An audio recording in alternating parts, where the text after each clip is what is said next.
Na última quarta-feira saiu a confirmação de que Donald Trump teria vencido as eleições presidenciais lá nos Estados Unidos, se tornando aí o 47º presidente que deverá assumir agora em 2025. Esse tipo de notícia já estava sendo bastante esperada pelo mercado, pelo menos por uma parte do mercado que está mais ligado aos investimentos e até mesmo ao mercado de criptoativos, principalmente pelo fato de já estarem apostando na vitória de Trump através dos mercados de apostas descentralizados como o Polymarket, algo que a gente já mostrou aqui no canal do Block Trends. A resposta do Bitcoin é que foi de fato bem interessante, agora já cruzando os 82 mil dólares. A tendência de alta que o Bitcoin fez após o anúncio da vitória de Trump sinalizou uma mudança na perspectiva não só do investidor comum, mas também do investidor institucional. E nesse vídeo eu vou te explicar por que essa vitória acabou beneficiando o preço do Bitcoin e que poderá ainda beneficiar muito mais. Além disso, no final do vídeo a gente vai entender se já estamos dentro de um momento de venda de Bitcoin, porque como todos sabemos, o mercado funciona através de ciclos e existem momentos onde o mercado fica muito aquecido. Esse nível de aquecimento muito alto acaba trazendo aí falta de solidez e nós acabamos atingindo os topos de mercado. Será que a gente já está no topo? É isso que a gente vai descobrir no vídeo de hoje. Mas antes disso, não se esqueça de se inscrever aqui no canal do Block Trends, principalmente pelo fato de que nós estamos trazendo esse tipo de material aqui todas as semanas. Então, se você quiser acompanhar a evolução do preço do Bitcoin com o melhor tipo de informação baseada em fundamentos on-chain e dados de mercado, eu recomendo que você siga aqui o nosso canal, ative o sininho e também, caso você ache esse material interessante, deixe o seu like e comenta aí embaixo quais outros drivers, aí, qual outros eventos poderão estar fazendo aí essa alta do preço do Bitcoin e também me diz aí qual é o seu alvo de preço para o final de 2024. No dia 31 de dezembro de 2024, qual é o preço do Bitcoin? Comenta aí embaixo. Um dos principais pontos que estava sendo rastreado pelo mercado financeiro como um todo é as eleições lá nos Estados Unidos. Isso por conta da mudança regulatória, a mudança de padrão de governo que isso traz para principalmente o mercado financeiro e a economia real. Existem diversas propostas de governo e aqui o nosso foco não é debater sobre política, então a gente não vai falar sobre propostas de governo do Trump, nem como isso poderá impactar na economia real. Como o nosso foco aqui é entender o ciclo de mercado do Bitcoin e dos criptoativos, o que nos resta entender é como é que o investidor, principalmente o investidor institucional, passou a ver essa vitória do Trump no que diz respeito ao mercado de criptoativos e ao Bitcoin especificamente. Isso pelo fato de que, geralmente, financial advisors, os grandes hedge funds, os grandes fundos de investimento, eles procuram teses de mercado. Isso significa que precisa existir um fundamento na alocação do ativo para que ele entre dentro da composição desses fundos e desses investidores institucionais. Esse tipo de tese ela é bastante discutida e, como a gente já viu em outros cenários de mercados diferentes, as mudanças regulatórias, as mudanças logísticas, até mesmo mudanças geopolíticas acabam trazendo esse favorecimento ou desfavorecimento em determinadas teses. Nesse caso do Bitcoin, nós temos um grande nível de favorecimento na tese do Bitcoin com a entrada do Trump. Isso foi algo que a gente trouxe no último relatório lá do Block Trends Pro, que nós falamos aí sobre essa eleição do Trump e trouxemos aí essa tabela aqui que foi montada pela Galaxy. Inclusive, nós já falamos sobre ela aqui em momentos anteriores no canal, tá? Então, eu vou só repetir algumas coisas, eu não vou falar tudo da tabela, mas ela mostra basicamente a diferença da posição em relação aos criptoativos do governo aqui do Trump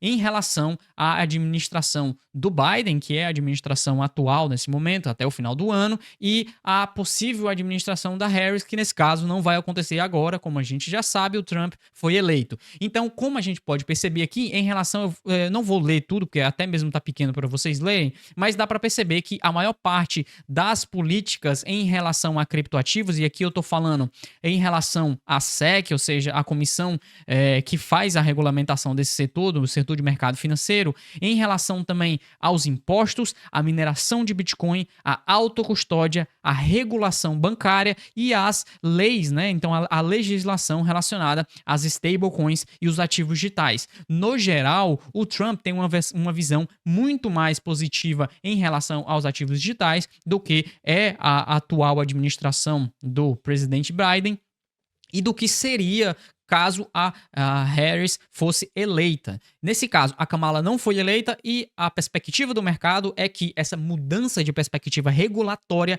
acabe afetando bastante a tese de investimento em Bitcoin. Até mesmo pelo fato de que boa parte dos financial advisors, então aqui eu tenho uma tabela montada pela Bitwise e eles mostram aqui justamente esse período de 2021, 2022 e 2023 em relação às principais coisas, as principais narrativas que deixam os financial advisors de fora. Então, para quem não sabe, boa parte da alocação, tanto do varejo quanto da alocação institucional lá nos Estados Unidos, funciona através dos financial advisors, que são aquelas pessoas, aqueles profissionais que possuem certificação suficiente para dar recomendação de investimento. E as principais teses que vêm permeando aí nos últimos 3, 4 anos em relação ao porquê deles não recomendarem Bitcoin para os seus clientes está, em primeiro lugar, os problemas regulatórios, ou seja, preocupações regulatórias. E cerca de 64% dos financial advisors colocou aí os problemas regulatórios, as preocupações regulatórias como o ponto número 1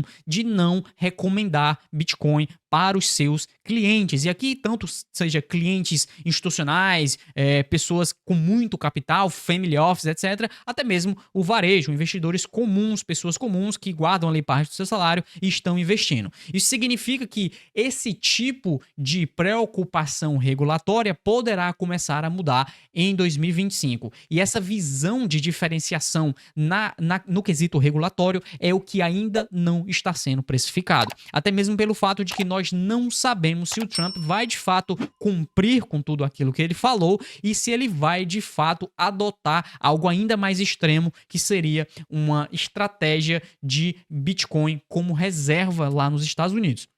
Reserva do próprio Banco Central, do próprio governo, no caso. Nós ainda não sabemos se ele vai de fato cumprir com tudo isso, mas nós podemos entender que em 2025 a perspectiva regulatória para o Bitcoin ela vai mudar consideravelmente. Isso já começou a ser impactado diretamente no mercado. Logo na quinta-feira a gente já viu aí basicamente um alto fluxo de capital nos ETFs spot lá nos Estados Unidos. Mais de $1 bilhão foram alocados aí nos ETFs de Bitcoin na última quinta-feira, tá? Então esse dado aqui eu trouxe da sexta-feira relativamente à quinta-feira, mais de 1,2 bilhões de dólares ali, quase 1,4 bilhões, agora eu já não me recordo o número exato, mas era mais ou menos nessa faixa. Isso foi o maior fluxo de entrada de capital, ou seja, o maior fluxo de captação líquida positiva nesses produtos, nesses ETFs, tá? Isso daí, inclusive, acabou trazendo uma outra coisa, tá? Que é ainda mais curiosa. É o fato de que o ETF de Bitcoin da BlackRock, que é a maior gestora de ativos do planeta, a maior emissora desses tipos de produtos que existe no planeta, teve maior volume de capital já acumulado, ou seja, a quantidade de ativos sob gestão no ETF de Bitcoin da BlackRock ultrapassou a quantidade de ativos sob gestão no ETF de ouro da BlackRock. Como a gente pode ver aqui nessa tabela, diretamente do site da iShares, né, diretamente do site do emissor do ETF de Bitcoin da BlackRock, nós temos aqui atualmente, então, os dados de 8 de novembro, agora da sexta-feira, mais de 34,3 bilhões de dólares sob gestão no ETF de Bitcoin da BlackRock. Enquanto isso, no ETF de ouro da BlackRock existem 32,9 bilhões de ativos sob gestão. Então, sim, nesse momento existem mais investidores institucionais alocando no ETF de Bitcoin da BlackRock do que alocando no ETF de ouro da BlackRock. Esse tipo de mudança de narrativa expectativa está sendo favorecida pelo fato de termos uma possível mudança regulatória lá nos Estados Unidos, o que vai facilitar ainda mais a alocação. Muitos investidores, muitos fundos de investimento tinham muita dificuldade de fazer esse tipo de alocação lá nos Estados Unidos e até mesmo em outros locais do mundo, tá?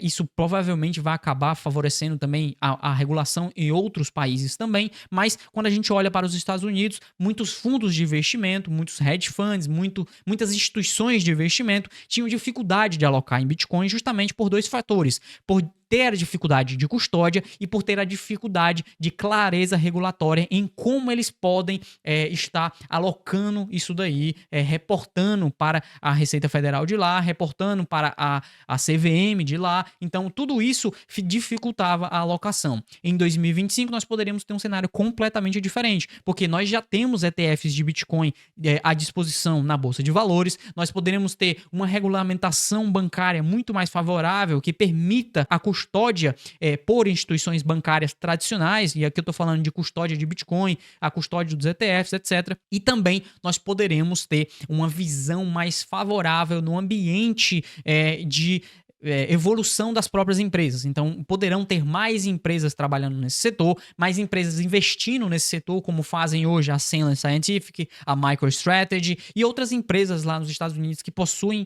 Bitcoin no seu balanço. Então, isso vai favorecer não só para os investidores institucionais através de fundos, mas também vai favorecer com que outras empresas passem a adotar Bitcoin aí como reserva estratégica, invistam em Bitcoin, além, é claro, de fato, o próprio investidor varejo, o investidor comum, que nesse caso não vai ter tanta alteração no que diz respeito ao que era antes. Eles já poderiam comprar, já estavam comprando há muitos anos, mas isso vai facilitar com que outros investidores mais antigos que ainda não entenderam muito bem o Bitcoin, ou que, assim como esses financial advisors, tinham um pé atrás devido às preocupações regulatórias, tenham uma visão agora muito mais favorável em relação ao Bitcoin. E é justamente esse cenário que a gente se encontra hoje. Nós estamos prestes a ter uma melhoria regulatória e talvez isso ainda não esteja precificado totalmente no preço atual do Bitcoin aqui nos $82 mil.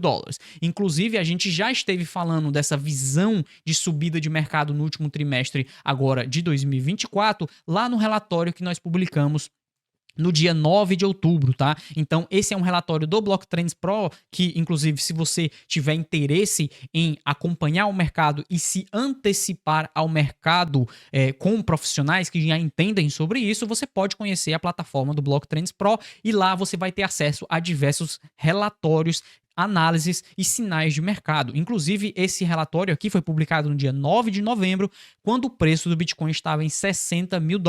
E nós já estávamos abordando aqui a possível chegada aí do fim da consolidação. Então, é aquele período de lateralização que nós ficamos durante vários meses agora em 2024, já estava chegando ao fim e nós trouxemos diversas perspectivas aqui, principalmente sazonais, então relacionados à sazonalidade, né? Então, em relação ao ciclo de mercado do Bitcoin e ao período do ano. Então, nós já esperávamos que no quarto trimestre de 2024 nós poderíamos ter uma perspectiva mais favorável e nas conclusões aqui nós chegamos a abordar justamente isso, tá? Então, nós falamos aqui, ó, que diversos indicadores internos e externos continuam apontando uma melhoria nos fundamentos do Bitcoin. E aqui, como a gente aborda diretamente na questão do time, nós falamos aqui que, embora muitos economistas e analistas prevejam uma recessão iminente, ela pode não ocorrer imediatamente, o que cria uma janela de oportunidade para o Bitcoin apresentar mais uma pernada de alta antes do final desse ciclo. E é justamente esse cenário que nós estamos fazendo hoje,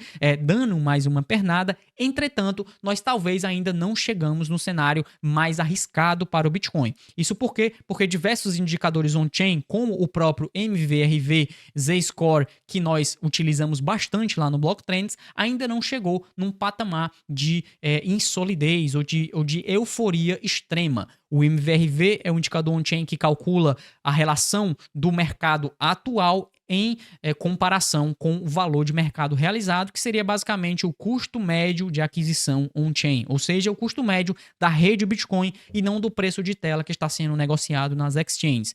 Normalmente, quando o preço de tela acaba se destoando muito do custo médio de aquisição, nós temos cenários aqui de topo no mercado do Bitcoin e, por enquanto, nós ainda não chegamos nesse tipo de cenário. Na verdade, o MVRV ele ainda permanece numa faixa relativamente neutra, inclusive abaixo do valor que estava ali em março desse ano, tá? Esse é um tipo de perspectiva que não é tão fácil de acompanhar em relação ao curto prazo. No longo prazo fica mais simples, mas no curto prazo é algo que a gente utiliza outros indicadores on-chain mais avançados. Então, se você tiver interesse em acompanhar indicadores mais precisos, que dizem aí exatamente o dia, em que período da semana você deve estar aumentando a sua alocação ou reduzindo a sua alocação, eu recomendo que você conheça o Block Trends Pro. Por enquanto, no ciclo de mercado, nós ainda não chegamos num patamar muito eufórico, num patamar comum de topos de mercado,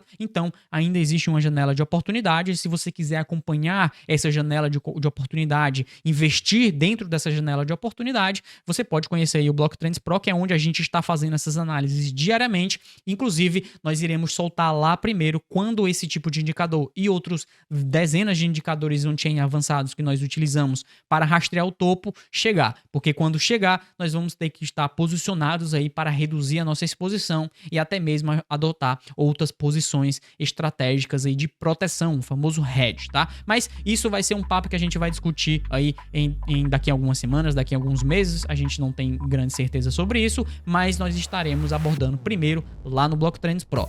E além disso, se você estiver buscando uma plataforma de negociação de Bitcoin, a que a gente está utilizando lá no Block Trends é a plataforma da Bybit, que inclusive é a plataforma que a gente utiliza para investir em Bitcoin na nossa carteira Satoshi, que está com uma rentabilidade bastante considerável agora, principalmente depois dessa máxima histórica.